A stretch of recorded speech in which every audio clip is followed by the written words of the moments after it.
नाही ना, असं हे पक्षश्रेष्ठी जर म्हणत असतील तर नकार देण्याचं काही कारण नाही. शेवट पक्षांचा आदेश हा मान्य असतो, सर्व मान्य असतो. पक्षश्रेष्ठी म्हणले की तुम्हाला लढायचं आहे तसं लढून टाकू. आदेश हा त्यांचा असतो, निर्णय पक्षश्रेष्ठीचा असतो. आणि मला कुठेही उभं केलं तरी मी लढायला तयार आहे. म्हणजे त्या आदेश मानून पुढे जायचा आमचा निर्धार आहे. नाही, हे सगळं होता नाही. आता काय मी सांगितलंय की 400 के पार म्हणायचे इकडे आणि दुसरीकडे मात्र लोकांचे पक्षाचे नेते पळवायचे, दुसऱ्याचे नेते पळवायचे. म्हणजे यांच्या पायाखालीची वाळू घसरली आहे. यांच्यात आता निवडणूक जिंकण्याचा दम राहिला नाही. जो सर्वे येतो आहे तो फार वाईट येतो आहे. फक्त उसनं अवसान आणण्यासाठी 400 पारची गोष्ट चालली आहे. त्यामध्ये काही तथ्य नाही. यावेळेस या देशातून मोदी सरकार बाद झालेला दिसेल.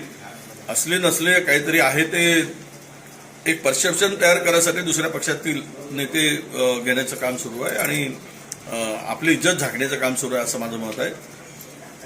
ज्या पद्धतीनं पक्ष फोडताय, ज्या पद्धतीनं नेते पळवले जात आहे, तुम्ही जर 10 वर्ष काम केलं असेल, 25 कोटी लोकांना गरिबी रेषेच्या वर आणलं असाल, तुम्ही देशाला पुढे नेले असाल, तर दुसऱ्या पक्षातल्या नेत्याची गरजच काय, हा खरा प्रश्न असतो.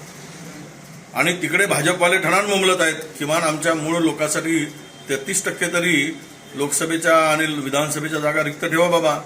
100% देऊन टाकाल नाही तर बाहेरचे लोक आल्यावर.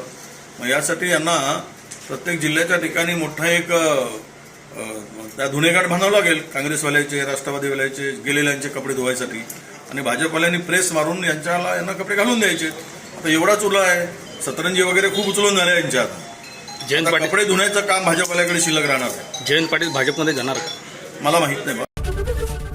एबीपी माझा, उघडा डोळे बघा नीट.